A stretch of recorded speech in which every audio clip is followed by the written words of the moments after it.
Good afternoon. The Committee on Water and Land is on its notice of hearing today, Wednesday, March 13th at 1 p.m. in room 229.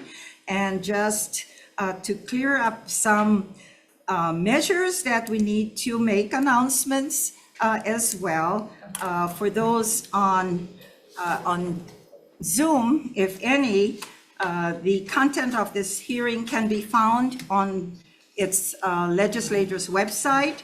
The live video stream and archive of the hearing is on the Senate's YouTube channel as well. And for those testifying, it depends. We're a little more flexible in this committee, particularly when we have lesser items on the agenda. But if you can hold on to your testimonies as well to 2 minutes instead of 1 minute. And also this includes dialogue. We certainly, if members of the committee wants to ask questions as well, there will be no time limit on the testifiers as well. We will be making decisions after the hearing today. All right. Let's proceed with HB 1581, and this is relating to the wildfire prevention. This appropriates funds to the DLNR to develop a native plant nurseries and seed bank initiative program. And now we're almost halfway there. We're hearing House bills. So with that said, DLNR, who is representing DLNR today? Michael? Yes, ma'am. Welcome. Aloha. Aloha. Thank you for being here as well. Aloha, Chair Inouye, Vice Chair Elefante, members of the committee. My name is Michael Walker, and I serve as the statewide fire protection forester for Department of Land and Natural Resources, Division of Forestry and Wildlife. We stand on our written testimony and strong support, and I'm available for any questions you may have. Okay, mahalo. Thank you so much. Okay, Office, Oha?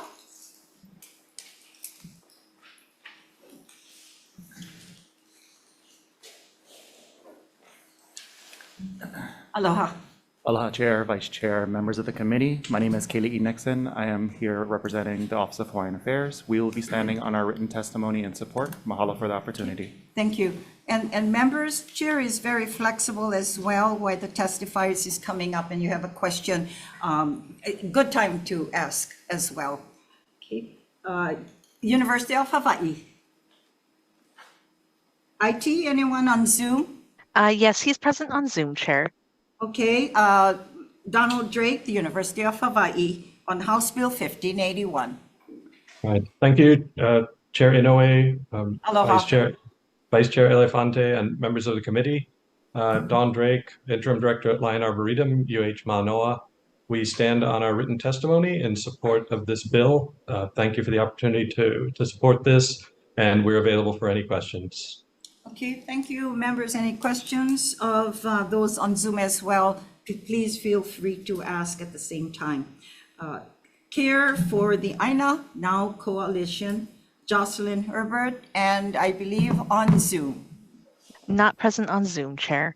Okay, sends testimony in support, and we do have a number of support with regards to HB 1581, the Lahaina Strong, Hui, Ululia Woodson, testifying for Nature Conservancy, Hawaii Forest Industry, Guy Salyer, Democratic Party of Hawaii, Chris Schofield, and these individuals, Jacqueline Ambrose, Tamara Paulton, I believe that's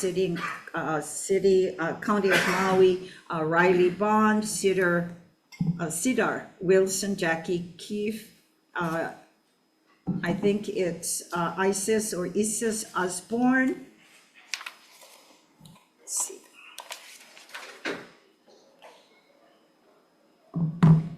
And we have HCDA, Greg. Any, different one, sorry, I'm ahead of the game. Sorry, yes, got you confused as I did as well. Anyone else wishes to testify on HB 1581. Okay, hearing none, members will be voting, hearing HB 1781. This is relating to HCDA, and this establishes the Pana'ewa Community Development District to allow for planning, development, and maintenance of public lands in Pana'ewa, Hawai'i, which is located in Senate District 1 in my district. And this amends the membership of HCDA to include representatives of the Pana'ewa Community Development District as well. DLNR on 1781. Good afternoon, Chair. Russell Tsuji. I see Kevin. Okay, who's speaking? Okay. Okay, go ahead, Russell. Oh, okay. I was just going to say we stand in, thank you, Chair. We stand in on our comments, providing comments on this bill and the status of those lands identified in the bill. Thank you. Thank you. Kevin, you may as well come visit us as well for DLNR.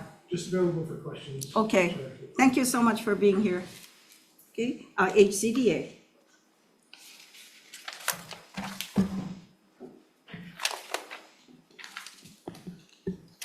Thank you, Chair, Vice Chair, members of the committee. Craig Nakamoto, Executive Director of HCDA.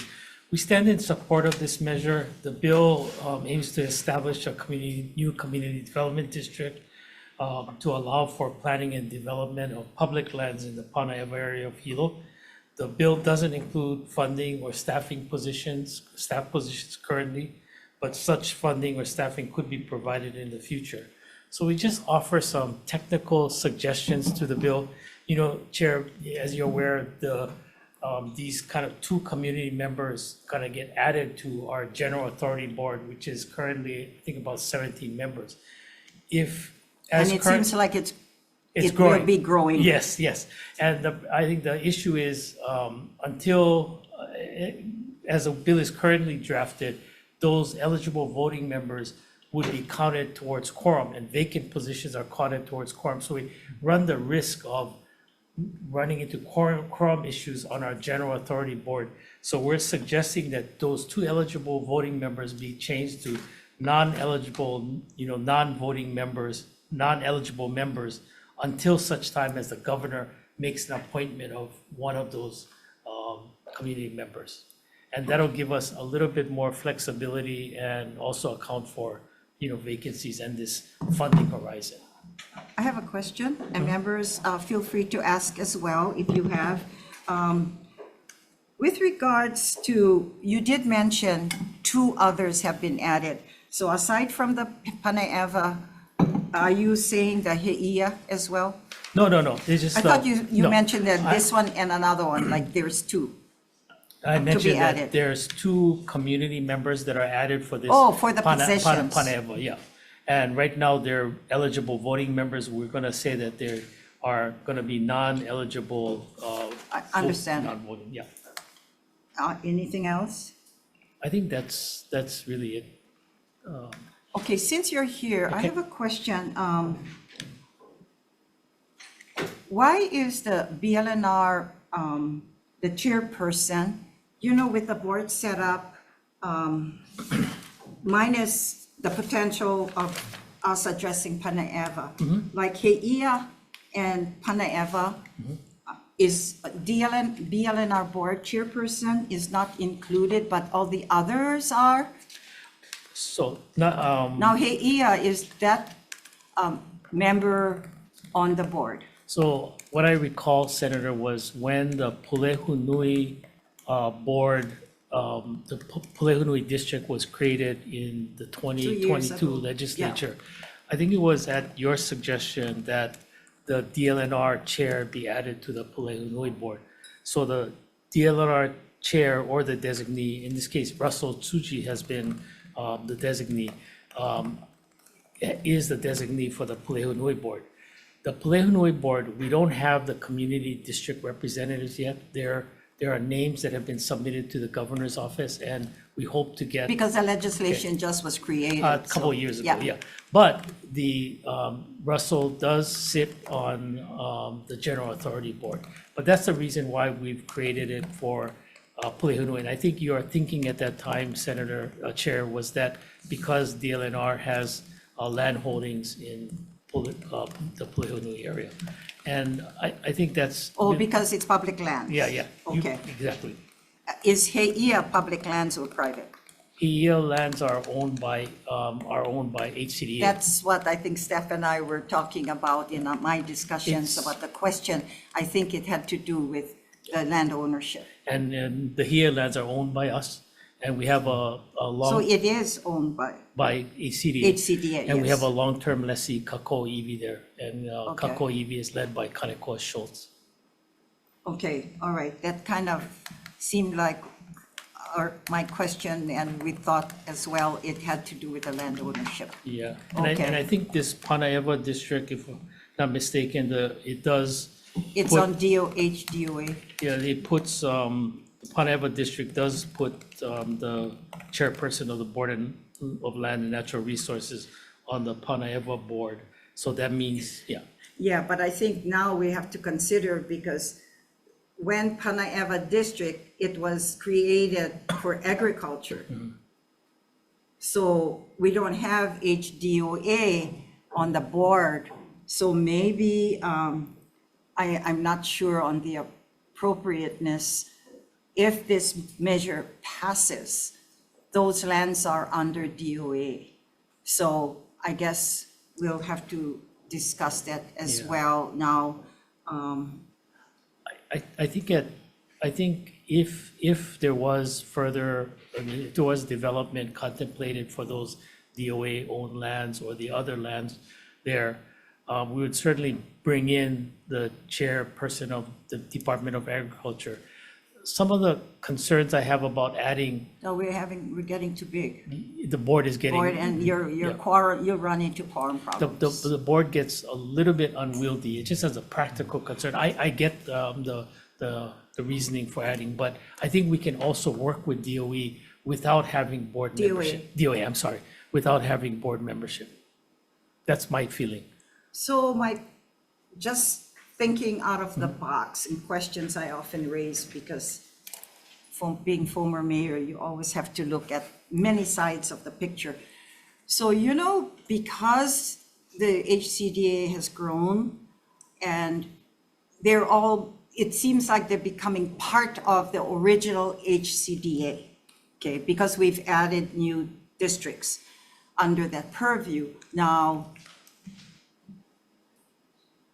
why don't we, because the representation is there for that certain district, so your agenda items, perhaps you don't need to include those other districts to count as a voting member on the other kinds of items that's on the agenda. I can see that. So it's actually, we created something where oftentimes there's unintended consequences. And to me, I think the purpose of HCDA at the creation, and worked with your former predecessor when I was here my first 10 years from 1998 to 2008 when I left, it now has blossomed. I don't know how the members of the committee looks at it, because when you're looking at people representing their district, we created the Ha'ia, Palihunui right now, we're adding Panaeva if it passes. Maybe at some point in time, we can talk about this earlier to maybe change and make some changes to the HRS and your responsibility, because I sat on planning commissions on my island, and I can see that because you've grown so big, you're out of Oahu. We created this new HCDA with all these members, and Ha'ia, Panaeva, Pulehunui, and I don't know what's coming down. You never know what legislators do.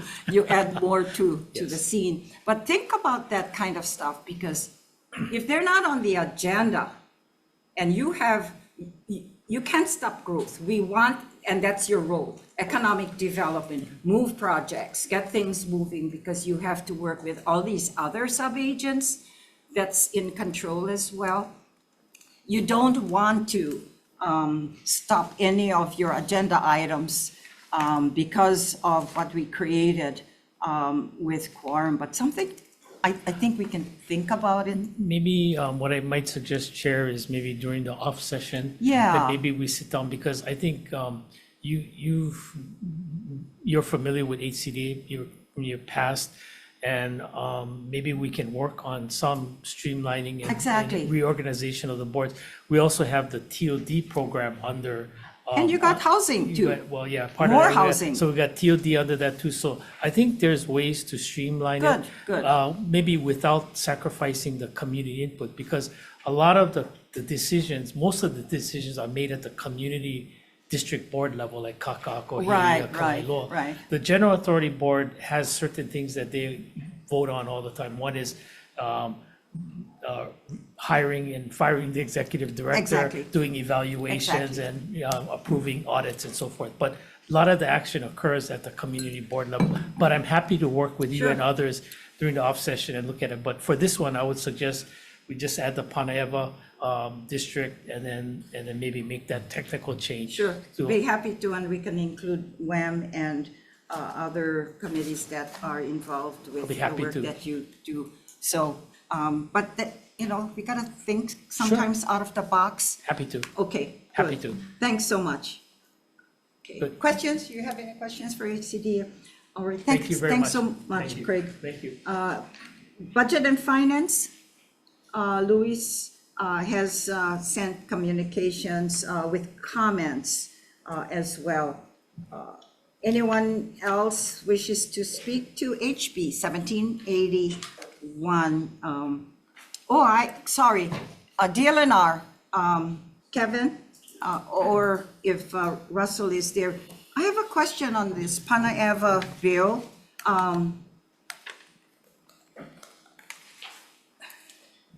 The TMK table, and that's, I think, part of the testimony from you folks, from DLNR.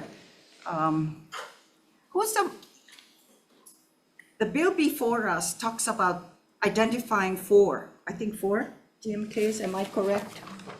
4 TMKs, okay. So, and that's all I have. Who are these TMKs?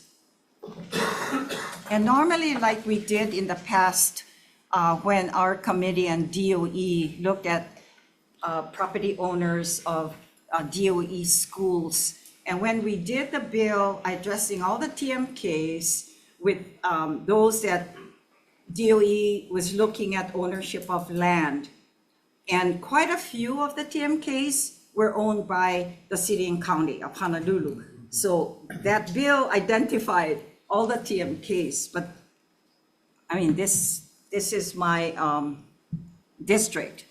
But for those that are looking at this bill, doesn't know who the TMKs are as well. So are you familiar with it? Because it's in the testimony. Right, so I think there's 5 parcels listed on page 5, 2 yeah. of the bill. So that's why we have 5 listed on our table. And as indicated there, 2 of them are unencumbered. One of those is like as I recall looking at the map, it's kind of a long strip that runs along parallel to the highway abutting it. It used to be in the forest reserve. That was taken out a long time ago. So both of those unencumbered parcels, the first one and the last entry, our conservation district, formerly forest reserve. Oh, thank you. And you know what, HCD, since you're in this bill, we have questions for you with regards to this as well. You should come up. Yeah. Okay, go ahead, Kevin. Sorry. And then one of them is for the Hawaii Work Release Center. That's parcel 18. That's a 10-acre parcel. And 2 of them are set aside to DOA. And I think Craig was telling me that they don't seem like they're not developed. Whether they're in use, I'd Okay, have to check. then it goes to my questions regarding this. This is not your bill, so yes, so that's why we have some questions, because we did not hear the Senate version. And so this is new for the committee. The question is, and Craig, if you look at the unencumbered, okay, so it's included your TMK, the acreage is 35 acres. Correct. Am I correct? You're right. Okay, now, that's gonna be, if this bill moves along, you have property of 32 acres that you may not be able to do because it's in the conservation district. So, just to point that out, Greg. Yep. Okay, another one, my question is, I got no problems with the DOA because, as I mentioned, the Panayeva development was under jurisdiction of DOA that created this ag properties, which I'm happy they did. And this is even, I think, pre-statehood, I believe. But there's another one that bothers me. This bill is in my district, but I'm going to question because these are issues before us to make decisions. You got TMK, 10 acres, and the ownership is the Department of Public Safety. We know Halenani is its release center. There's incarcerated people living there. You wanna take care of public safety in your district, if it's under your control. Now, all the lands from that on Highway 11, where Halenani is, between Panayeva and the next town, which is Keao, 8 miles out of Hilo. And they're all state lands, most of them, on the right side. So this is kind of interesting because this would end up being your Kuleana. So you got 2 areas in conservation district, the one I just talked about, the 34 acres. You have another one, 4.2 acres, that's unencumbered in conservation district as well. And you got the public safety. How do you address that? Okay, right, from kind of understanding your question, you're kind of looking at these different Parcels. and what it's being used for, who it's Right. owned by. So, for the parcel, the 10 acre, 11 acre parcel that is owned by the Department of Public Safety, what I would envision is we would have sort of this regulatory oversight over this district, and then public safety would still operate, of course, DCR would still operate that Halenani.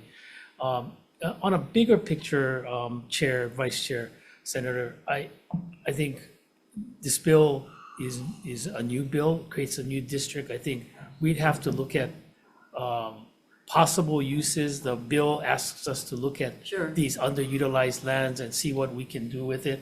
And I think there's going to have to be some planning that goes along with it once funding is made available. There's no funding at all in this bill.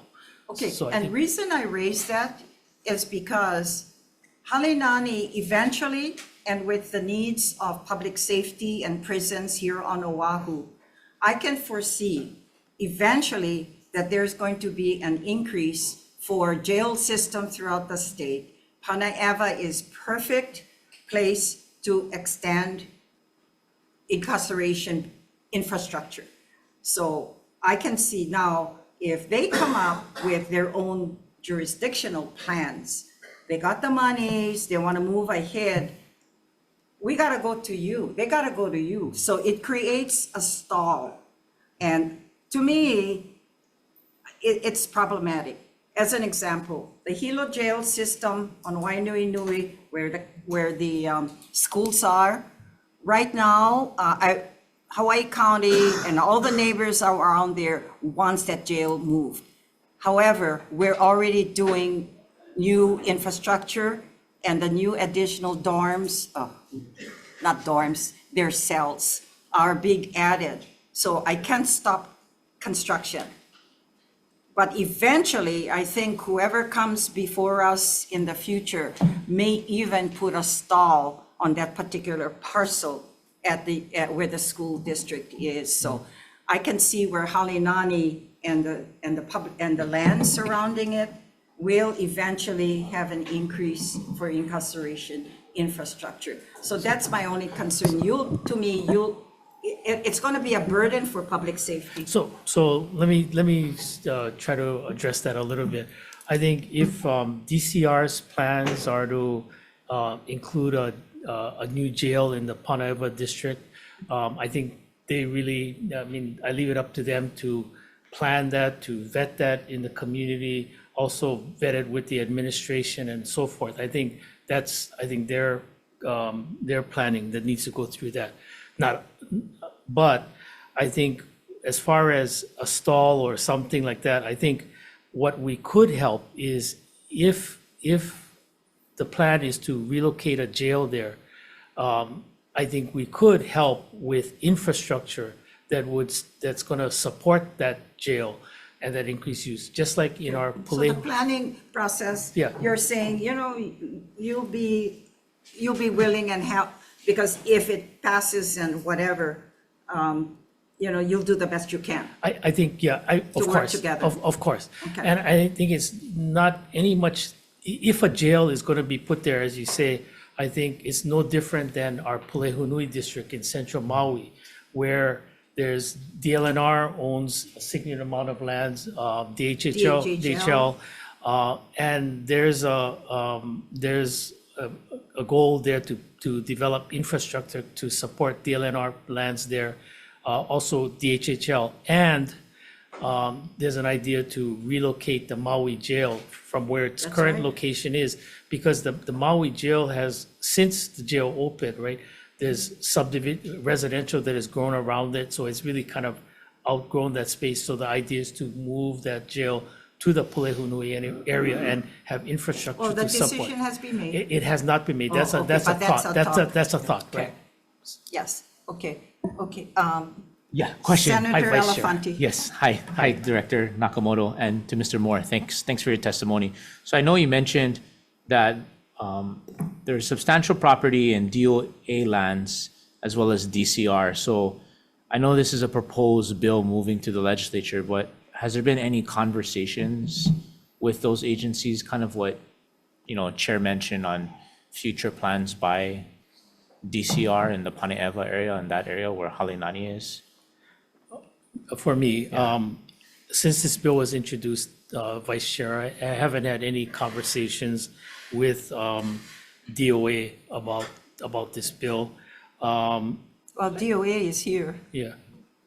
Oh, and I guess as a Yeah. follow-up to that is, would you be willing, knowing that this is, because that could solve all of this from having to establish, and I understand this is in your area, but I have visited the area and I have family that Yeah. lives in that area, so I totally understand the nexus of wanting to, look at development, but also another layer, and so perhaps maybe having that conversation could, be helpful.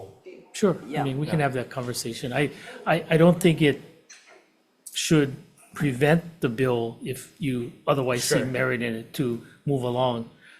Because I think it is worthwhile, and it could be, if the jail is going to be relocated there, it has much similarities to the Pulehunui district in central Maui. For that one, we've already gone out with a RFP, and I think we're going to be ready to award soon on that one. Yeah. Thank you, Chair. I really don't have much of a concern with the Halinani area, because it's still state properties. It's public lands. DOA, who's speaking on behalf of DOA on any other bills on the agenda? Maybe not this one. I guess I am not on this one. Yeah, can I ask questions? Wait, maybe DLNR. 1 second. More importantly, I have, and I think you all know, my stand on the land divisions that DLNR manages. Conservation District is pretty much a reserve. And you folks have done a hell of a job with regards to managing and seeing that Conservation District lands are either protected or in certain areas in this decade, there are some uses that have occurred about perhaps doing some economic activity on Conservation District. It depends where it's located. So I have issues with moving Conservation District lands from DLNR to someone else. And reason I say that is the mines also remember, we do have the Mauna Kea Authority that manages Mauna Kea. Okay.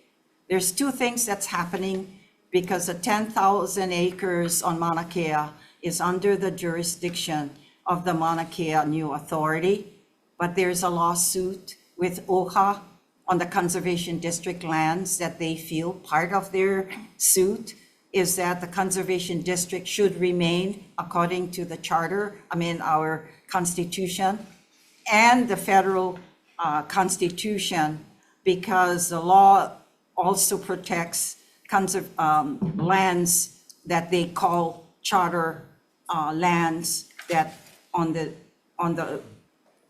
the congressional district and the US Constitution says all charter lands that belongs to states, those lands belong to the state.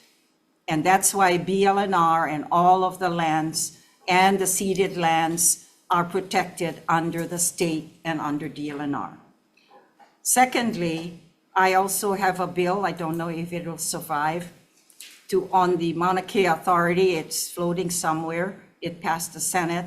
But the conservation lands, as per, we have nothing to do with the suit from OHA to Mauna Kea lands that believe that those Conservation District lands should remain with DLNR.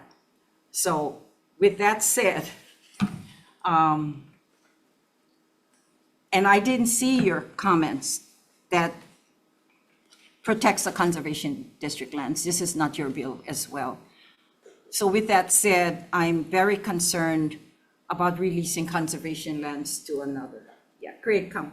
Yeah, you're raising your hands as well. So DLNR and Russell too, if you want, if you're still on, please tell me otherwise, because I am one that we need to protect ceded lands and all the conservation lands that is in your purview.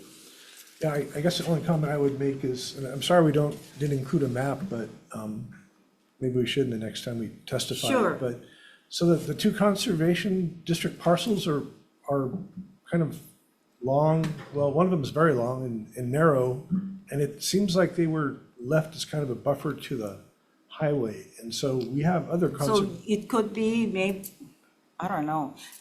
I know Panayava, and I thought that whole area that DOA created, the farm lots, were all under DOA, and I didn't think that, and it could have been at that time.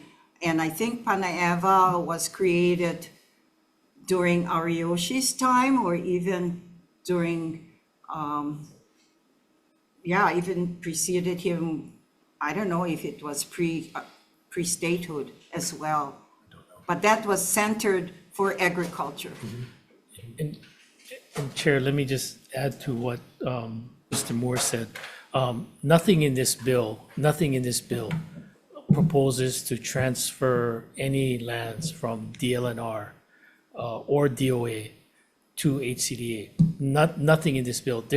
In the past, there's been other bills that propose to do that. This bill does not. It just creates a sort of this. The buffer, like not a buffer. management. Not a buffer, not a management either, but it creates a district with HCDA with the possibility that in the future, there could be some redevelopment of the area with community input, with planning, but nothing in this bill transfers any land from DLNR or DOA. And it has to be board approved anyway, so. It you does have can't- to be DLNR You can't approved. take it anyway. And a without lot of trans- them, a lot of the lands that DLR owns are public lands, so it would, Well, this is good stuff for us to talk about because when you're talking about jurisdiction in this case, to me, the general public, when you look at a TMK and you have these current dispositions, they don't understand that you can't have the land trans because you have to go through the board first, the approval process.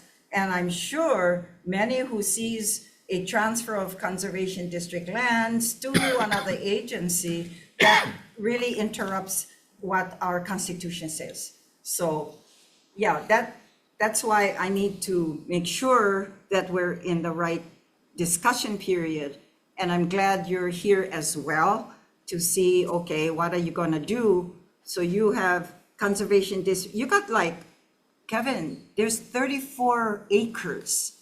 And if it's a buffer only because it's on Highway 11, I believe, yeah, that's the highway. On the highway, I'm surprised that we have a buffer of 34 acres. To me, we should be starting creating agriculture lots. And then you have the additional 4 acres that's identified in the last TMK of 033. So that's a concern. You know what? Because this is an issue, it's a bill introduced by my colleagues who lives in Hilo as well. I can't move this measure before it gets to WHAM without us making decision.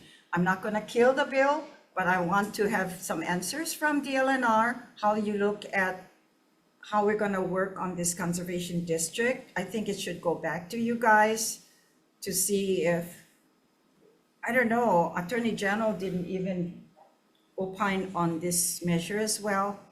And then we'll make decisions and come back, continue, not deferring, because when you defer and we go into decision-making, I don't want to do that. I think the committee wants to hear about this measure, if it's the right and proper thing to do with these TMKs.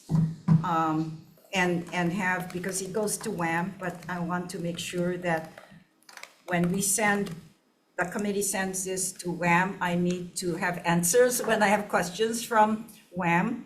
I don't feel too comfortable yet, but I also am a big supporter of agriculture. So can you do this? Look at the maps and maybe you can share with us what this 34 acres, where it's at, and if it's lawful. I don't know, have some opinion about entering this into something called, well, the current disposition, if it's legal as well, and have some opinions from Attorney General for our next meeting.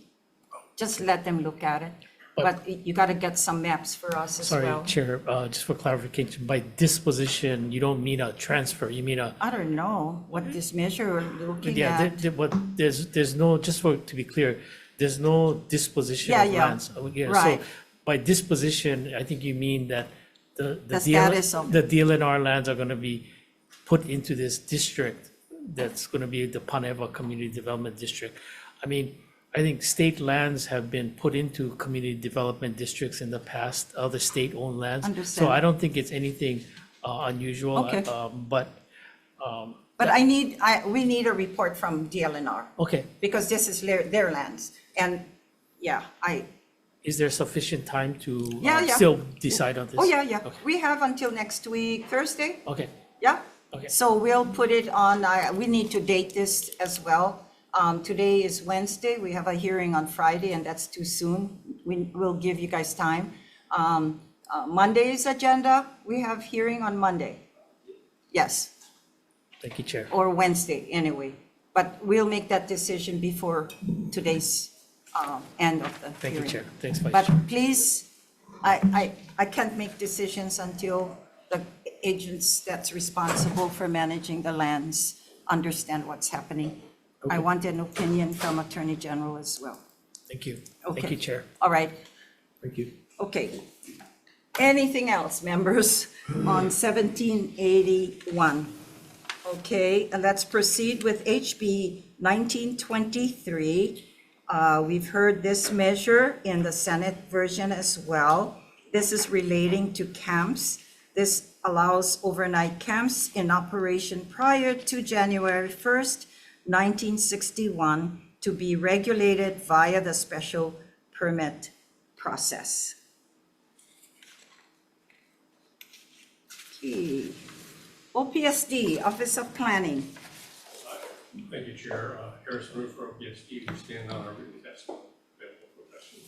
Okay, and that's in support, yeah? All right. Okay, DOA, Department of Agriculture. Thanks for being patient with us today. Not long, Chair. To me, I thought the agenda looked really fast, we'll be moving, but I talked too much on certain items. Sorry about that. No need to apologize. Earl Yamamoto, Department of Agriculture, Department of Ag stands on this. We support the continuation of the existing prohibition on overnight camps, and we're silent on that proposed grandfathering, I guess. I don't know if that's a proper term, the grandfathering of the existing overnight camps, well, the ones that existed prior to January 1961, I believe. We have no position on that. I'll be here for any questions that you may Okay, have. thank you so much. Land Use Commission. Okay, since communication with some comments. Madam Chair, Dan Hardanker. Oh, sorry, It's Dan. okay, it's okay, not a problem. Proceed with let me- comment, yeah, on 1923 HB. Thanks, Dan. Proceed. Thank you, Chair NIA, and Vice Chair Elefante and members of the committee. We stand on our testimony with comments, and we're available for questions. Okay, thank you, members. Any questions of testifiers? I do. Okay, who do you want to talk to? Mr. Orlin Denker. Okay, Senator Elefante. Hi.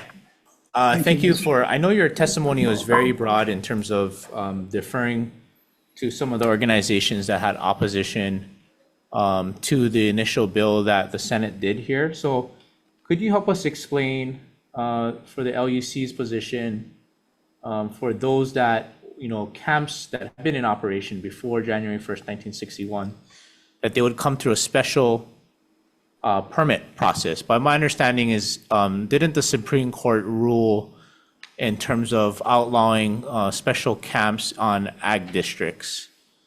But That was, go ahead. no, I'm sorry, Senator, finish. No, go ahead. That decision by the Hawaii Supreme Court was based on an interpretation of Chapter 205, which we're seeking to amend here. So if the legislature puts in an exception for camps that were constructed prior to 1961, which is prior to the land use laws promulgation, then the Supreme Court would have to respect the legislature's position. Okay. And for that respect, LUC is supportive with this sort of change in provision in comparison to the Senate bill that was here before us. Yes.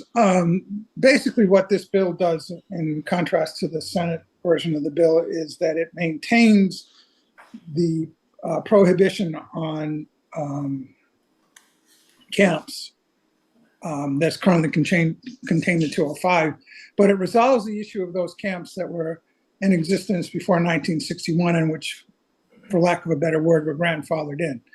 Those camps would now have to come to the LUC and obtain a special permit, which would give us an opportunity to review their practices to make sure that they weren't causing any harm to cultural resources or the environment. Okay. And then one final question, Chair, if I Sure, may. proceed. Do you know how many camps this would impact, or those operating camps on?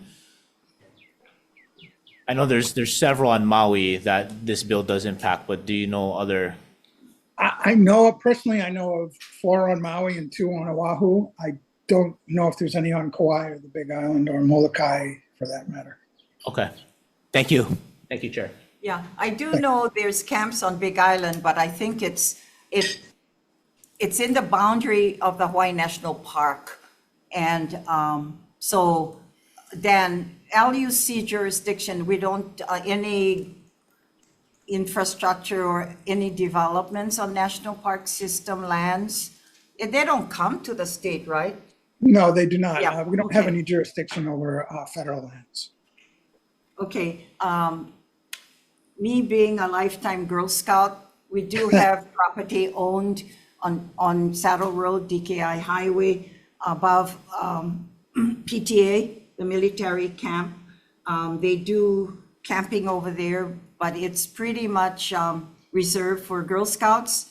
But also at times, I understand if there's hunters going on, I think it's the Girl Scouts make that decision on their own. But I don't think it's there for like a commercial business or anything of that nature.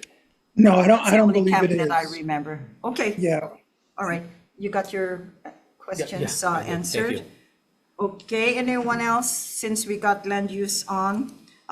Okay, Girl Scouts, now Boy Scouts. Boy Scout Council of America, okay, sends communication in support. And you know what? I heard there is the camp at Hanaka'a under Boy Scouts as well. They do camping.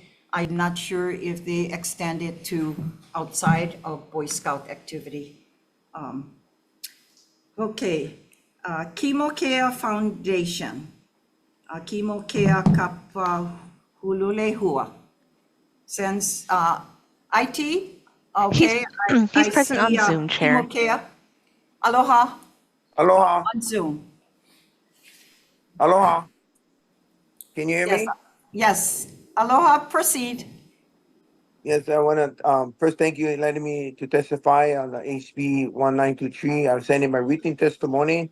I just want to say shortly that we use this area at Olawalo Camp for inclusive culture, inclusive environment, inclusive health, heavens, land, and ocean with indigenous people. We just had an indigenous meeting there, and we support the HB 1923 to continue to the permit. So thank you very much, Chair.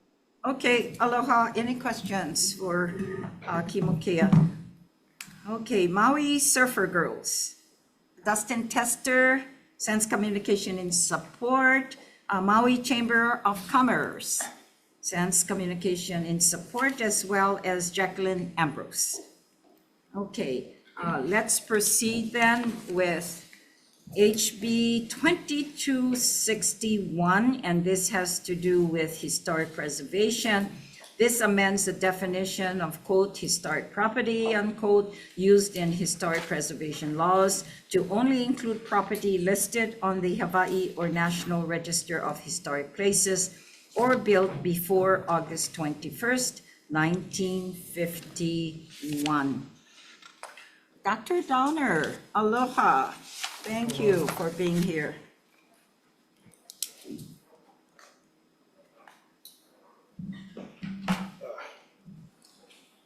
Aloha, Madam Chair, Vice Chair, Aloha. members of the committee. Thank you for hearing our testimony. The Department stands on its written testimony, providing comments and expressing concerns. We think frankly, this bill strips protection for almost all of the state's historic properties. And also, there is a bill, Senate Bill 2129, which we strongly support in terms of the language. There's no question that the definition is defective, and any definition that relies on age alone is simply not going to work. So we think that, you know, the best solution is something like SB 2129, which provides criteria for, you know, the historical character. And I'm happy to answer any questions. Now, that was a Senate version though, yeah? The Correct. SB, Yes. the 2129. Yes. Yeah, and I think I have that on my notes, that I think the preference, as we discussed, was looking at Yeah. 2129. Yes. Okay, any questions? Senator Elefante? Yeah, Mr. Donner, on your testimony on the second to last paragraph, you mentioned about exempting privately owned single-family dwellings and townhomes and how that would be impacted by this proposed bill. So can you elaborate? Well, it doesn't affect that exemption as far as I can see. Okay. I simply wanted to bring up, in prior testimony, other organizations have testified that, this is such a burden on private homeowners. I wanted to make a point that the legislature has already exempted them from 6E review. Okay, thank you for the clarification. Thank you. Thank you. Okay, thank you, Doctor. Thank you. Office of Hawaiian Affairs. On Zoom, IT, Kamakana Ferreira. They're present on Zoom, Chair. Okay, aloha. Aloha, aloha, Chair Inoue, Vice Chair Elefante, and committee members. My name is Chantal Bilate. I'm here in place of Kamakana Ferreira with the Office of Hawaiian Affairs, and we stand on our written testimony in opposition of HB 2261 HD2. Mahalo. Okay, question, I'm sorry, I didn't get your, was it Cheryl? Chantal. Chantal. Going back to Dr. Downer's and our discussion on the Senate version, SB 2129, I can't remember at this point. I think you folks testified in support, of that measure. We did, Chair, yes. Okay, so that bill, you folks are okay? We are. Yes. Okay, on 2129? Yes. Okay, all right. Thank you. Any questions of OHA? Okay, hearing none. County of Maui, Mayor Beeson sends communication in opposition. IT, anyone from Maui?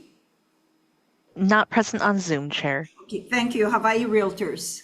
Thank you. We stand in support of this bill. Okay, mahalo. Okay. NIOP, Evan.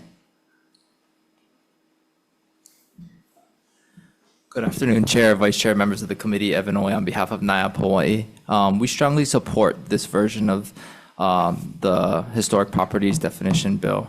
Primarily this is due to helping alleviate the current backlog ongoing at the department right now, which is holding up a good amount of critical infrastructure projects as well as affordable housing projects throughout the state. And we feel as though this bill balances the interests at hand by allowing truly historic properties to be evaluated and placed on the Hawaii or National Historic Registry, and allowing for that review process to still occur, and setting a solidified date at statehood in order for the scope of review for the projects to be at a set date and not at a moving time, to make it a little bit more clearer as to what exactly is historic and what is not, and help out with the review times as well. Did you first make comments on SB 2129?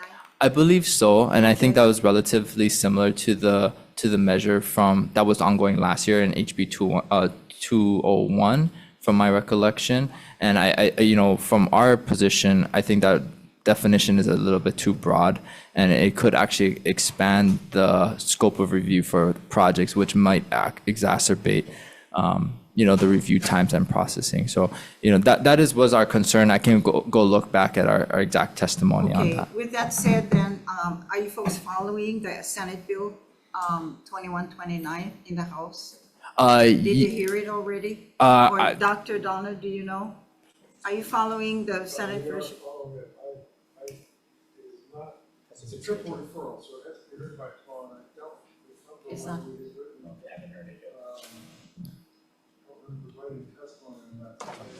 Okay, come. Okay, if it's not going to be heard. Thanks for pulling that up. Okay. And you don't see an agenda for House? No. Okay, and it's not going to be heard. Yeah. Okay, catching up. Okay. And it seems like there's a lot of support for SB 2129. The concerns that you just heard as well is nothing new, because we've been hearing SHIP-D bills all session. The language, refresh our memory, 2129, did it include part of the issues raised by Evan? So to be clear, the language in 2129, SB 2129, which was derived, as he correctly pointed out, from HB 201, which was heard last year and made it to conference, never came out of conference. That language is derived directly from our rules. So right now, the definition of historic property is, if it's 50 years old, it's a historic property under the law. Our rules actually restrict that to, by referring to significant historic properties, and the definition of historic properties is exactly what's in 2129 and HB 201. So, we do go through that winnowing process already. The advantage of having that definition in legislation is that, as you know, agencies are not required to send everything to us. Right. But they have the authority to say, look at a project and say, this has no potential to affect, so we're not going to send it to SHPD. So if this is in statute, this gives them a tool to say, it's not just a matter of, is it 50 years old? Does it meet these criteria of significance, rather than have SHPD doing that? Okay, would you be able to live with part of the language in this measure and the comments offered by NIOP and the rest who supports the measure? Would it conflict with it going into 2129 in some form or an amended version? I'm Well, not what sure. I'm saying is that the bill is going to die, the Senate Bill Yeah, I'm afraid, 2129. I think that's correct. And every year, like we did the other bill last year, we have this one coming in. And because it won't, in my mind, and I think I'm right about it, it's not going to be a got and replace, because we already heard SB 2129. So my recommendation, if it's an agreeable with members of the committee, is to put part of that language to save the 2129 into 2281, 2261, but also compromise with some of the issues, because we're talking about 2024 now. And you've also mentioned and brought to our attention that some of the statutes, sometimes we have to look at making changes to the climate today. So you have any objections? I'm not sure what the question is. Yeah, is to put part of the language into put the Senate bill into HB 2261, okay, to save that bill, but also to make sure that the support language that is recognized by NIOP and the rest who supports it as well,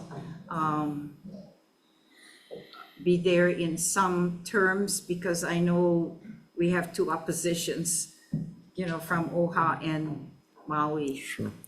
So we would certainly support using the language that's in 2129 in this bill. With respect to, anything that's listed in the National Register or the Hawaii Register has already gone through the process of, it's demonstrated that it meets those criteria. So that's, if you have a property like that, it obviously needs review. If it has if the project has a potential to affect those places. In terms of I think the date of statehood is problematic, and it's problematic in my view for two reasons. One is that, at what point does, 100 years from now, the date of historic property is the date of the admissions date.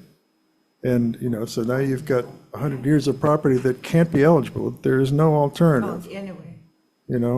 And so that's problematic. The other problem is that it is out of step with the federal rules, which uses 50 years.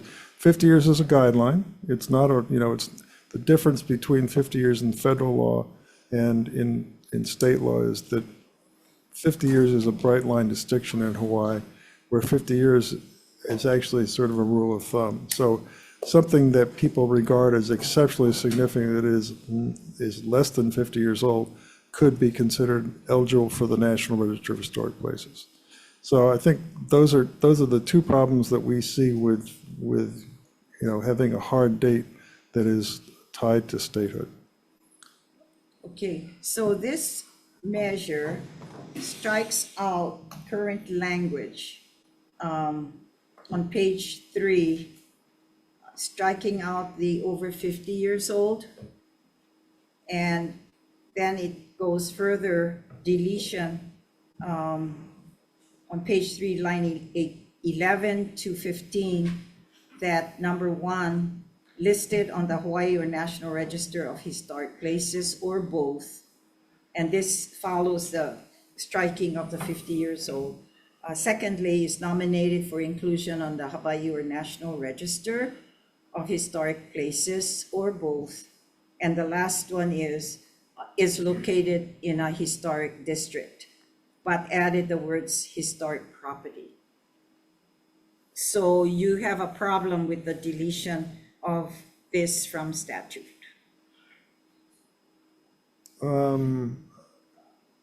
Because then it, I'm sorry, I have to call up the bill. yeah.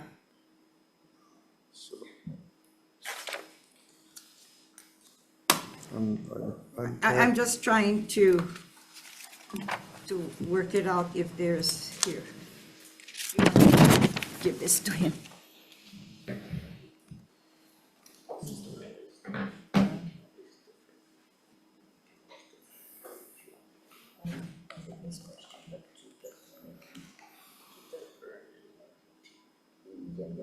Or keep the language of it.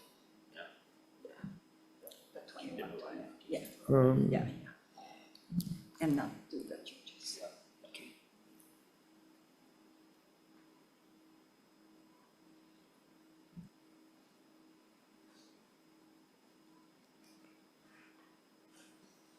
I mean, I don't, look, they're historic, I mean, individual properties are already exempt. That's what that section that's being struck out here.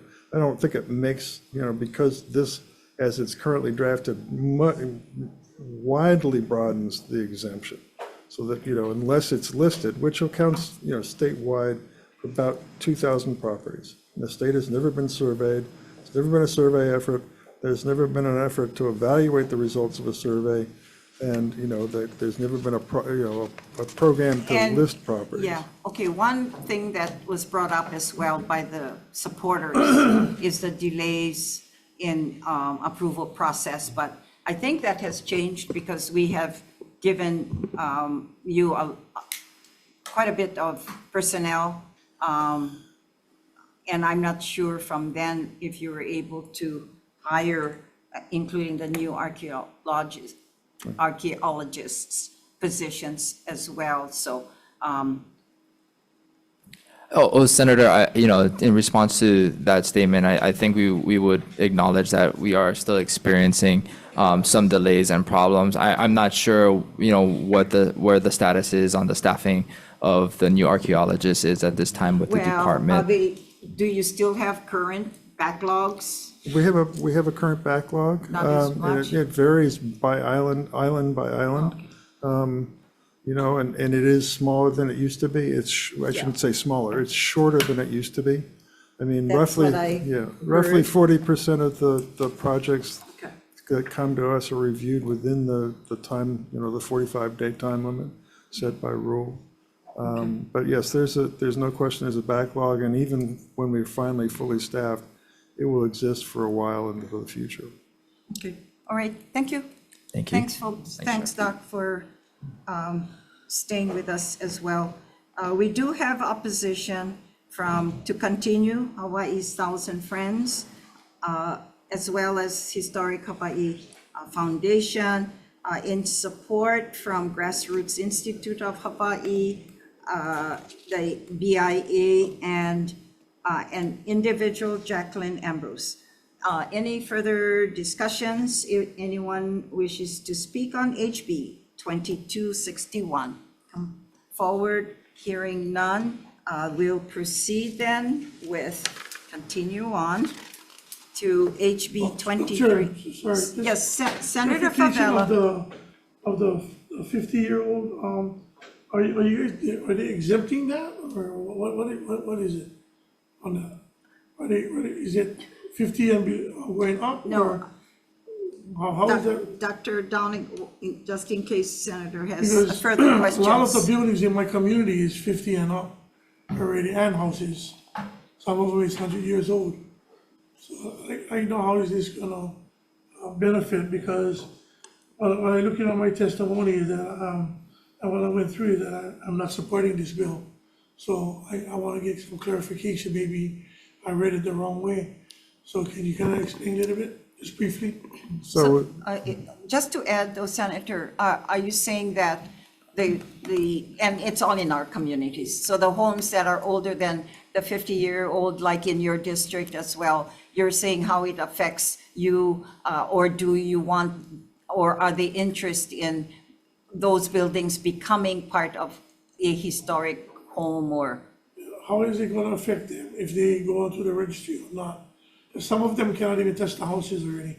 They cannot make any improvements when they went on the registry, and the registry went on before there, when the parents put it on there, now they're there, and they cannot touch the home. Oh, I see what he's trying to say is, because I think it's true for all of the over 50-year-old residences.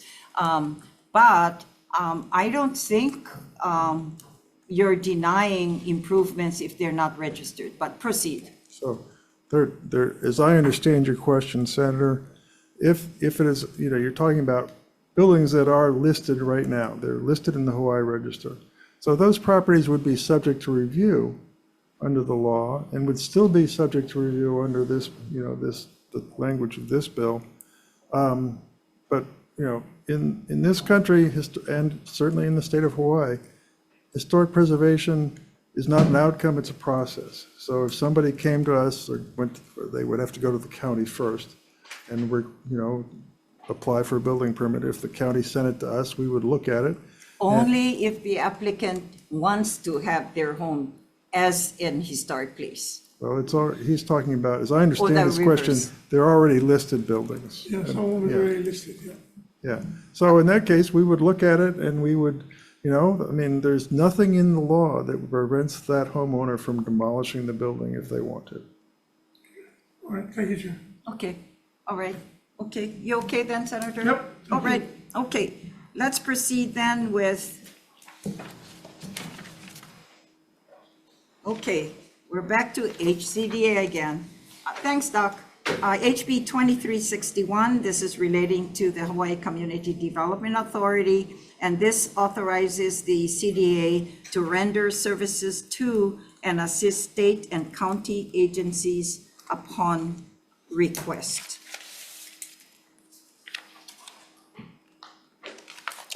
Okay. HCDA. Good afternoon, Chair, Vice Chair, members of the committee. Craig Nakamoto, Executive Director of Hawaii Community Development Authority. This is really a kind of a housekeeping bill for us. It kind of cleans up some language and makes explicit what we've been trying to do, for the last couple of years, and that is to go beyond our community development districts and help other state agencies at their request with, for example, infrastructure projects, or we helped DLNR with a study for Waiakea Peninsula, Banyan Drive, or we're going to help the Department of Corrections and Rehabilitation with their kitchen rebuild at the Women's Correctional Community Center. We think it's a good use of our resources to help other state agencies. It's something the board has approved or authorized in our strategic plan. It is something that whenever we get a request, I do have to go to my board and get their approval to do it. And the reason for that is mainly staffing concerns. There's only so much capacity we have in the agency. So as these requests come in, the board has asked me to come to them, present the request, and then they look at it, and they usually ask me, Craig, do we have capacity to do this within existing? I said yes or no. Or yes, most of the time, and then we proceed. But there could be a point where we just don't have the capacity to help, because the board has impressed upon me that we still have to take care of our primary concern. Our primary concern and mission is the community development district, Kalaeloa, Kakako'ia, and so forth. So I stand on my written testimony in support, and I'm happy to answer questions. Okay, while you're at it then, and I think I think I'll raise the question, on page 2, and, granted, you've come a long way in HCDA and we need to clean house, so I'm really happy that you're on top of all of us to make sure that, make things easy, and so hence this bill. But on page 2, and I think we kind of talked about it, is that it says, notwithstanding any law in this chapter to the contrary, upon request of a state or county agency, the authority may render services to assist, and I believe it should be shall, so render services to, because you're going to be around for a while. But like administrations, like we always say, every 8 years we have a new governor or a new mayor in the counties. And you never know how one feels between now and that. So, and you may, as we all know, we're all happy to work with you. And you, as you agreed, you at least shared that you want to be there to help. So that's the only question that I have, that I think we should put the word shall in, because we want you to help the agencies. And this also is in reference to the state, so state or county agencies. Any questions, any discussion? Senator Favela. I agree on that, but I got a question. Like for the surrounding properties that you guys are gonna develop, or so like say I'm interested in a property within your guys' jurisdiction, how you guys go about, everybody has their own mechanism, the city has their own way of going for like the property, what's the property worth? Give you an example, Verona Village, okay? So Hawaiian Homes, long time ago, 1882, not that far back. They had swapped land with the city and the state, Hawaiian Homes, I guess it could be Hawaiian Homes, state land, I guess. So the Leeward Community College rail station was all contaminated. CDP for the cleanup, all of the old Paula. Now it's beautiful and striving. Now, they still yet hung up, and this is the reason why I'm concerned, how they tried to appraise it with what the city appraised it back then, because the property was worthless. And now, the swap that the city gave them for Verona Village, which they still never touched since William Isla and before that, and we don't go that far back. The problem I have is that they're not developing this property because now they have to take it to the Department of Interior, which most of the times Hawaiian Homes did it. They make the deals and the wheels and the deals, but now they feel that the city has shortchanged them.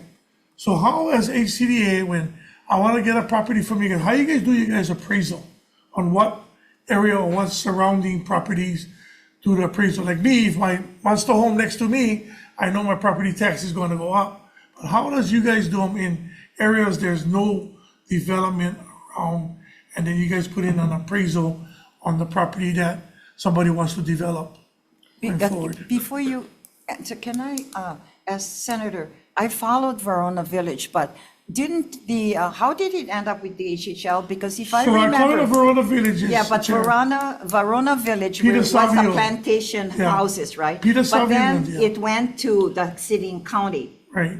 And that's where I thought it ended. So where does the HHL come in?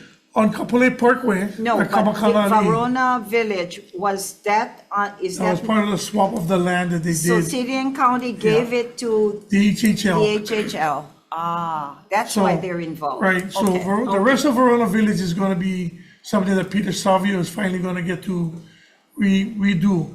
Right now, there's nothing on the books because of this whole, my land is worth more than your land, and I don't really come to this kind of agreement, but when the land that the city got from Hawaiian Homes at the time was not developed, was contaminated by the military, and the city and the taxpayers paid for the cleanup, but now they don't want to make the deal going forward. So I just know when you get properties around your area that probably is contaminated, because there's some areas, how do you appraise the land going forward? Yeah, Senator, thanks for the question. First of all, I don't want to really comment too much on DHHL because that's out of my So that's your guys' property surrounding. Yeah, but for when we've done appraisals for property within our districts, either to sell or buy, we typically procure for an appraiser and ask them to appraise or determine the fair market value of a parcel of land.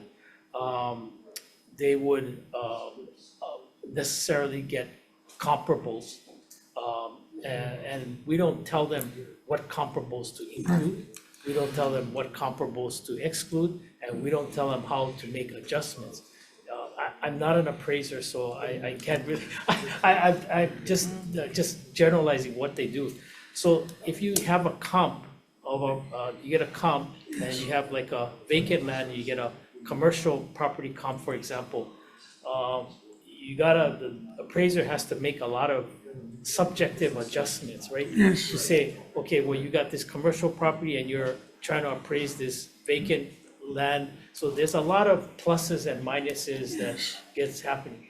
And there's a lot of adjustments. So that's, I think, generally how it goes. And I don't know how they make those adjustments, and we usually don't direct them in any way. So they're not part of the agency, you guys probably hire an appraising company Yes. to go out and do appraisals for them? Yeah, because when we sell or buy property, we want to make sure that we have an independent appraisal. It's not Right. just our opinion of value, just to protect the state's interest. Similarly, when we get a determination of ground rent, we try to go out and get a determination, because we're a steward of the state land, so we don't want to just make up a number. And I think that's typically what happens in a transaction. There's an appraisal done. Some buyer and seller usually get some kind of appraisal to double check each other.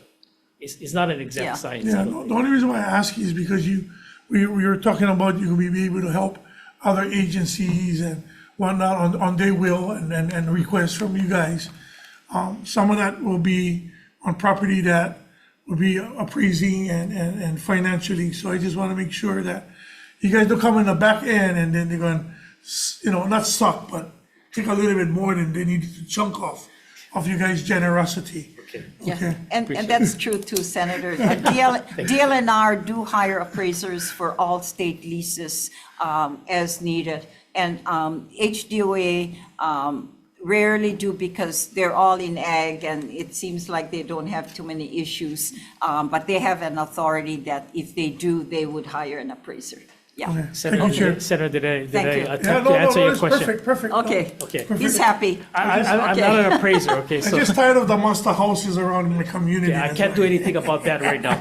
But Okay, Chair, thank you. Chair, can I get back to your sort of Yeah, the question and shell, your suggestion? may and shall. I'd like to just respectfully ask that it stay as may. It was intentionally done as may. As I mentioned in my opening remarks, we're all about helping other agencies. The board has, approved that and concurred with us helping, but we still have a mission in our existing districts, and they wanted me to remember that we have that mission. But at the same time, they do want us to help other state agencies and county agencies. So I'd like to leave it as may, because if I say shall, then I've got to do it all, and then I might be stuck with staffing issues, resourcing issues, and I think it goes a little bit against what my board's wishes were, and that is, they want me to come back to them and say, here's a request, are you guys okay with us doing this? Yeah, so All right. respectfully, if we can do may. Okay, I hear you. Okay, Okay, I raised the question and you have an answer. Yeah, Okay, I have an and you can answer. help your pal. Okay. All right, okay, all right, thanks. All right, you. Department of Corrections and Rehabilitation, Tommy Johnson or representative testifies in support. DBED in support, as well as Jacqueline Ambrose in support. Anyone wishes to speak on HB 2361? Okay. Oh, sorry. Did you get our testimony? Oh, sorry. Did you get, we did submit Ian. testimony, yes. Yes, So, yes. okay. Just- DLNR. Yes, thank you. Thank you, Chair, Vice Chair, members of the committee. Ian Hirokawa with DLNR. Just want to stand on our written testimony in support of the major and note that if there's any questions, be available. And Okay. just to again echo, we're appreciative of the past and hopefully future, work we'll do with HCDA. So thank you. Thank you. Thanks for being here as well, Ian. Appreciate it. Okay, we'll proceed with HB 2365, and this is relating to TOD, Transit-Oriented Development Planning, and this replaces the Director of Law Enforcement with the Director of Corrections and Rehabilitation on the Hawaii Interagency Council for the TOD. Office of Planning. Thanks for bearing with us today. Seems like we had an easy agenda, move fast, but. It's been interesting, and you guys do good work. Okay, Thank you, thank you. Chair. Harrison Roof for the Office of Planning and Sustainable Development. We stand on our written testimony. This bill just fixes a minor puka when the two Sure. departments were separated. And And kind has the of like- support of both departments as well. So, Okay. And sort of housekeeping as well, Yeah, it because is- they it worked is. it out between DLE and Yeah. corrections. Thank you. Okay, any questions for them? Hearing none. Thank you so much for being here. Okay, DBED sends communication in support, as well as for the Department of Law Enforcement in support as well. So relinquishing their role and give it to the other. That's what this is. Anyone wishes to speak on 2365 House Bill? Hearing none, we'll proceed with HB 2467. This is relating to rent credits for demolition and infrastructure costs on public land leases. And this is governor's package. Okay, Ian, tell us why this is necessary. Thank you, Chair, Vice Chair, members of the committee, Ian Hirokawa with DLNR. Department testifying in support of this administration measure.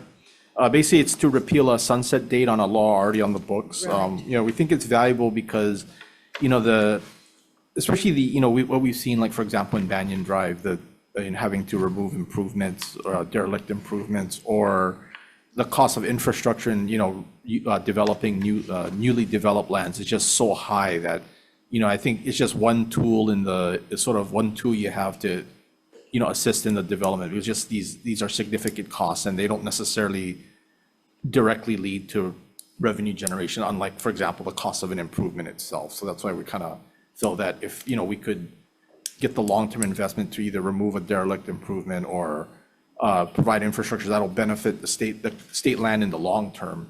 In Okay. addition, we feel it's valuable to have this. So, thank you. Okay, thank you so much. Russell, you're there? Any further comments? No, Chair, thank you. Just here for questions. Thank you. Okay, thanks. Thanks, Ian. Thanks, Russell. Okay, anyone else wishes to speak to HB 2467? It's going once, going twice, and it's aloha to that measure. We'll proceed with HB 2471, and this is relating to the inspections on public lands, and this is also governor's package as well. Kevin, are you speaking on this one? Yes. And Russell, I guess the same if it's different from Kevin's testimony or add to. Okay, DLNR. Yeah, thank you, Chair. Kevin Moore, Land Division. So the department stands on support, and it's on its testimony in support of this administration measure. This bill would give the department statutory authority to inspect its leases and charge the cost of the inspection to the lessee. So it would be third-party inspections conducted by, contractors or people specialized in applicable industries to go in and look at improvements, infrastructure, see what needs to be done to keep them in good shape. And then notify the lessee of what needs to be done to those properties. If the lessee doesn't bring the properties in compliance with the inspection report deficiencies, then it would be a default under the lease, which could be used as leverage for termination. Thank you. Okay, I have questions, to you and Russell as well. Because this is now becoming more, because the inspections has been done by you folks. Right. And so I can see, I can see the change. The only issue I have is the inspections on property that has, and it's identified in the bill that it's lands inspection on leased lands or those with license, but you include the revocable permits. And the revocable permits it's kind of like the month to months, and correct me if I'm wrong now. So if you're doing inspections, why are you including in the inspections for the revocable permits? Because they're, what I understand, are the month to month, which, so far you folks are looking at it as well. And it's about time that leases under the state, we should start at least reviewing the revocable permit month-to-month leases, because we're not doing ourselves justice. You either end the revocable permit, if somebody is not there doing a job, then get rid of it or whatever.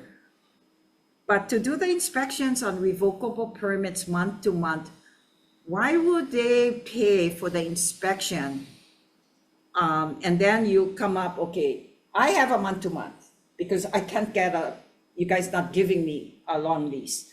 So you're gonna send the inspectors over, the lessee gotta pay for it, and you're saying the gutters and the roofs and the infrastructure, it seems like the water, something needs to be done. So why would you do that for somebody who's on a month-to-month basis? Kind of sad. Yeah, well, that's a good question. I think our focus is definitely on the long-term dispositions, but Yeah. we include it in the RPs. I mean, some of our RPs include significantly improved properties. For example, Reed's Bay on Banyan Drive is under a month-to-month permit right now. Yeah. So to me, it's problematic. So, okay, go ahead. Well, the other thing on an RP is that the state can terminate it for any reason on 25 days' notice, but this would at least give the state the right to charge the inspection costs to the permit. I can see that. I got no problem with you doing it, and it's on the ones that have a regular license or a regular lease. Because you do it now anyway, every so often, but you're not consistent, and it's actually best to hire somebody else, but then you're putting the onus on the lessee, the lessor, to pay for it, so. I would just say for the permits, so for leases, the board has to charge fair market rent. RPs can be Yeah. something less. that's- Okay, you brought up, excuse me, can you make sure that what our schedule is there another Three committee o'clock. coming in at Hi- 3? Higher ed, 3 o'clock. No, but they are meeting today? Yeah, 3 o'clock. Okay. Now we're on this issue. You brought up the issue about Banyan Drive. Okay, and Russell is very near and dear to his heart too, because we started cleaning up Uncle Billy's and getting it straight.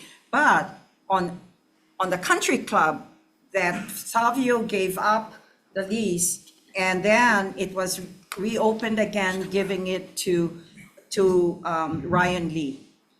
And I tell you, somebody who inherited the country club that's going to hell, and he inherited all these homeless people. So the homeless people from Uncle Billy's went to the country club. I've met with Mr. Lee every week.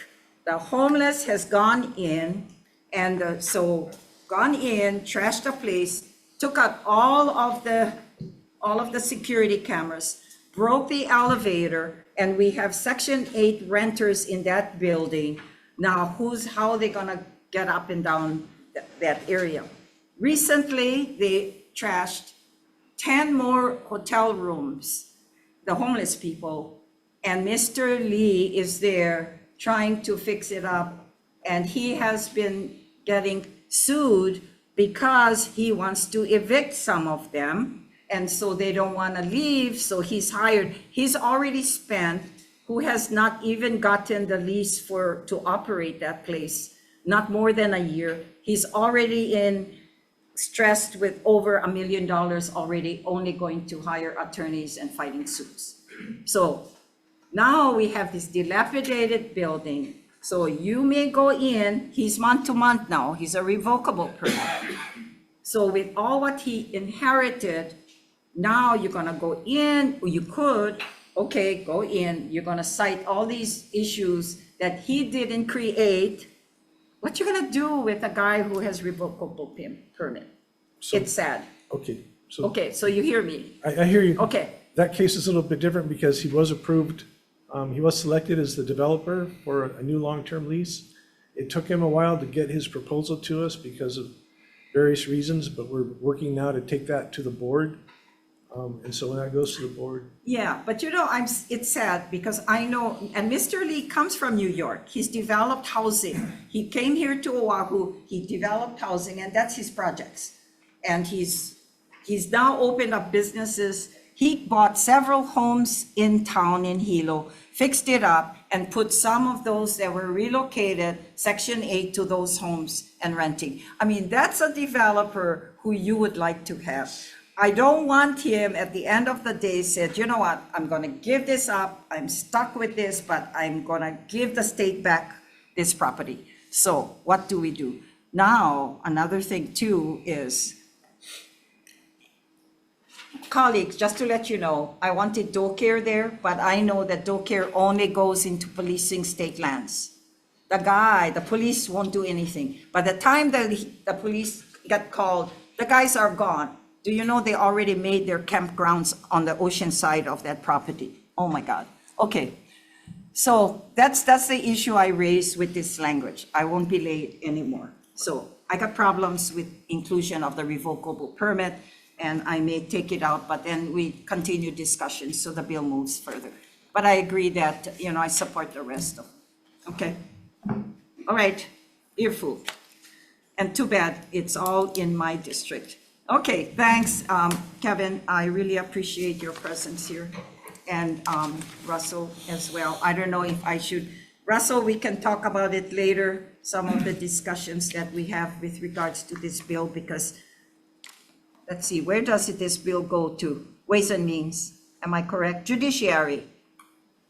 Yeah, judiciary. So we can continue the discussions, Kevin and Russell. Okay, let's move on then to HB 2473, and this is relating to conservation mitigation programs. And this authorizes DLNR to operate and approve conservation bank and conservation in lieu fee mitigation programs. Okay, DLNR. Thank you for bearing with us, you guys. Thank you. Thank you. Good afternoon, Chair, Vice Chair, members of the committee. Catherine Stanaway, Department of Land and Natural Resources, Division of Forestry and Wildlife. This bill, so in this bill, the purpose of it is to authorize the DLNR to operate and approve conservation banks and conservation in lieu fee programs where a person or entity is required to provide compensatory mitigation in two circumstances. One is for past damages to indigenous species or their habitats, and the second one is for unavoidable take as part of for threatened, endangered, proposed, or candidate species as part of an approved habitat conservation bank or conservation plan and incidental take license. So this bill attempts to provide additional mitigation options where right now our only option is permittee-led mitigation for habitat conservation plans. We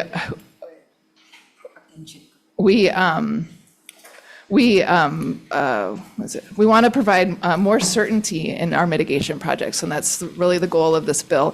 Right now, we have permittee-led mitigation projects that are playing catch-up on mitigation where it lags behind the take. So we can right now we have take and mitigation. There's like years between them catching up to each other. So we're trying to have more certainty for protecting our endangered species. We want to address there was some testimony opposing, and we have the same goals as a testimony that's in opposition. Again, we want to protect our endangered species, and we want to provide more certainty with these mitigation plans. I really want to stress one of the things that was brought up in the testimony is that this does not diminish the ESRC, the Endangered Species Recovery Committee's role in reviewing habitat conservation plans at all. They're an advisory committee, and we rely on their biological expertise in reviewing and making recommendations on HCP projects, and that will still occur during if this bill were to be adopted. And also, this also does not replace any requirements in habitat conservation plans. So. Okay, I got some questions. What happens if this measure is approved, and your mitigation program over the ERSRs, which is the Endangered Species Review Commission on their objections in case? Yeah, if they object a conservation bank or a habitat conservation plan? Your mitigation program. So if they reject a conservation bank, then agency staff would review the conservation bank again. And we have written into the bill that an interagency review working group would oversee like the regulatory aspects of conservation banks and conservation and fee programs. So meaning both state and federal agencies would be working together. In this case, it'd be DLNR and United States Fish and Wildlife Service. And so in that scenario, it would go back to the agencies. And if the ESRC would disapprove an HCP that is requiring a habitat conservation, an HCP that is requiring a mitigation project that includes a bank or in lieu fee program, then the board cannot enter into the HCP unless the legislature approves it. And so that still stands, that law still stands, that this does not diminish that authority. I think that's okay. 195D21B1. Okay, so what's the interagency review working group? Because it's not part of this, right? It's in our testimony. So okay. Yeah, it's part G. We amended that for this hearing. So that's modeled after other states in the federal government. California, they work with, so they have conservation bank. Okay, but this working group is the one that will establish and operate the so-called conservation banks and the in lieu fee mitigation programs? They'll oversee the regulatory aspect of it, yeah. Okay. All right, thank you. Okay. Thank you so much. Thank you. Okay, let's see. Any questions for DLNR? Any further questions? Is David? I don't see David Henkin. Yes. Okay, yes, you're here. And thanks so much for bearing with us. No, this is very important. And this is Earth Justice? Yes. Okay. Thank you. Good afternoon, Madam Chair, Vice Chair, member of the committee. David Henkin from Earth Justice. We don't doubt that DOFA has good intentions, but we all know where good intentions can lead us if we don't take care. This bill is. So are you in opposition or support? We're in strong opposition to this bill. We submitted extensive testimony pointing out all of the ways in which the bill doesn't answer the questions. Madam Chair, you asked an excellent question. What happens if the ESRC says this conservation bank or this conservation program is no good? The bill doesn't say that if they disapprove of it, that the department cannot proceed. It doesn't say that. So that might be their intention, but that's the problem with poorly drafted legislation. We've urged the department to sit down with us and try and work through this and rewrite it between sessions rather than trying to rush it through, because when the legislature first authorized the issuance of permits for incidental take of endangered species, it put in place a very important safeguard, which is the Endangered Species Recovery Committee. And the statute specifies who sits on that committee. Right. And I just sat through their meeting yesterday. They're doing an excellent job of protecting our endangered species. This bill substitutes it with a makey-uppy interagency committee that is totally undefined in the bill before you. And in their testimony, it just says the department will decide who sits on that. They'll create it. It's got no guardrails. It's got no the legislation's not providing any guidance to them and any control on them. So this legislature back in the 90s said the department, even if well-intended, needs oversight. And if it makes decisions that the experts say are a bad idea, that becomes a policy issue for the legislature, not a scientific issue, because the scientists said it's a bad idea. So it needs to go to the legislature. This would be an end run around that. It may not be their intention, but that's what they wrote. It's a bad bill. It should not pass. Instead, if we want to pursue this idea, it should be with an expert working group between the legislative sessions to propose something next year. This is just a bad idea, and there is no urgency to do it now. The ESRC yesterday was talking about it was not a permittee-led habitat conservation plan. It was one that the department put together. So under existing law, they can do exactly what they're talking about here. They've done it in the Hawai'i endangered species, or Hawai'i seabird HCP. So we don't need this legislation. It's poorly written. It would have bad consequences. We urge you to kill it. Okay, thank you. Any questions for them? Okay, thanks so much. Wayne Tanaka, Sierra Club. Wayne, you're already on Zoom. Proceed. Yeah. Good Thank afternoon. Good afternoon, Chair, Vice Chair, members of the committee. Wayne Tanaka with the Sierra Club of Hawaii. We are in opposition to this bill as drafted. I don't think, we don't doubt the good intentions of the department, but as the Justice testifier described, we really want to have strong, specific guardrails and any kind of program that could facilitate, the loss of our native and endemic species. And so because of all the unanswered questions with regards to how this measure is drafted, we do agree that more time should be taken, perhaps in the off-session season to come up with something that, has adequate protections for our native plants and Thanks. wildlife. Thank you, Wayne. Thank you. Thank you so much. Okay, we have Jacqueline Ambrose sends communication in support. We have oppositions. Lisa Bishop, Nanea Lowe, and Shari Pollock, all in opposition. Any other person wants to speak on HB 2473? Members, any questions? Hearing none, let's proceed with last but not the least discussion today.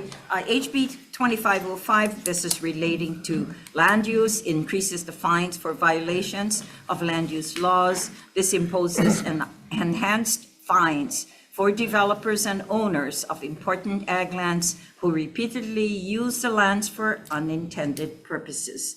Okay, DLNR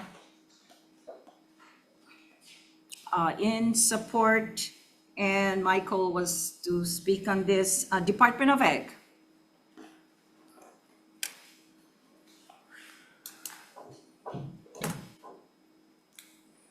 Chair, Vice Chair, Senator Earl Yamamoto, Department of Agriculture. Department stands on a written testimony with comments, and I'd like to add a concern. Sure, go ahead.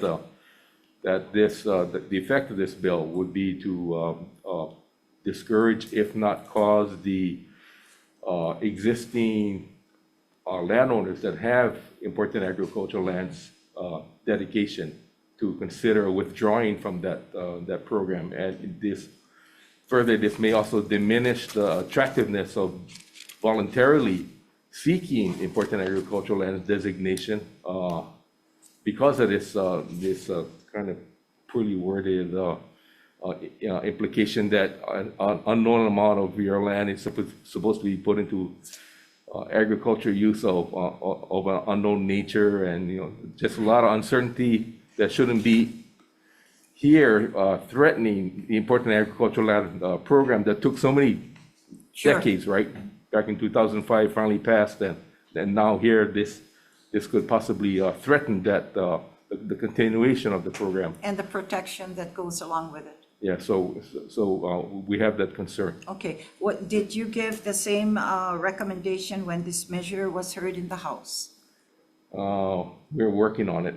I mean, because this is a House bill. Yes. So you guys testified and shared your comments then as well? Not this additional comment that Oh, I okay, just okay. voiced. Yes. Because you have existing work, or those that dedicated their lands are also managing those lands and doing the best they can. Yes, and this program is meant to be incentive-based rather than punitive, or it's certainly not a regulatory And they have to thing. go to the counties to let them know that they're dedicating their lands for IAL. Yes, dedication is a separate thing in order for them to reduce the property tax, and that would indicate the agricultural activity on their property Yeah. in order to qualify for that, Okay. that Okay, incentive. any questions? Senator Elefante? One quick question. Do you think the fines are too high? It doesn't change the initial fine, but for the second and reoccurring fine, it's pretty high. In my read of it. It's $20,000 or $30,000. So I'm just curious, what's DOA's position on that? Yeah, well, we don't want the fines. The fines against important agricultural lands, again, it goes against the basis for the important agricultural lands program. That first fine of $5,000, that if I read that correctly, that seems to apply to all agricultural lands, and that would be then there would be some kind of expectation of use of these lands, and that would require a different conversation, more teeth in Chapter Okay. 205. Thank you. Thanks so much for being here. Appreciate it. Okay, we have two communications in support, one from Jacqueline Ambrose and Kathleen Pahinoy. Is there anyone wishes to speak to HB 2505? Okay, hearing none. Senator? Just like clarification, because the concerns I have in the area of the district where I'm at is gentlemen, so-called gentlemen farms, on farms that there's no farm, just machines and equipment. So is this gonna play an effect for regulating this, or is this gonna come on state governed lands? You want to come on up? But if they're, the question is too, is we don't know if the gentleman farms are in IAL lands. Yeah, with respect to, gentleman farms, that first fine would perhaps, actually, no. Non-use of lands, there is, within the important agricultural lands law, there is no expectation of agricultural production of vacant or fallow agricultural lands at a future date. There's no provision for that. So there's no hard line. There's no time like a deadline that somebody with designated IL has to comply with. This one here, okay. As for your concern about gentleman farms, I don't know of any one of the 136,000 acres of the designated important agricultural lands that have any subdivision of their lands. Yeah, okay, I'm going to cut this off as well. So, okay, Senator Favela I think there is a difference between those that abuse the lands, and I agree with you, but it has to, this bill only calls for the IAL lands, yeah, and they may not be affected by this measure. But I agree with you, though, in North Kohala, those gentlemen farms are all in 20 acres, and we don't know if they're in compliance with getting their benefits from real property taxes, but you probably see 2 horses there in 20 acres. Okay, we are tight for decision-making for all these measures. So the chair at this time, beyond our control, all of the measures that are on the water and land agenda for Wednesday, March 13th at 1 p.m. Decision-making will be on March 20th. And March 20th, I believe, is a Monday. Oh, next Wednesday. Okay, we'll defer all of these items for decision-making on March 20th, Wednesday at 1 p.m. in this room, conference room 229. Okay, and thanks for all of you for bearing with us. Good discussions. I thought it would be that simple, but our committee gets very active. Okay, thank you so much. This adjourns the Water and Land Committee hearing.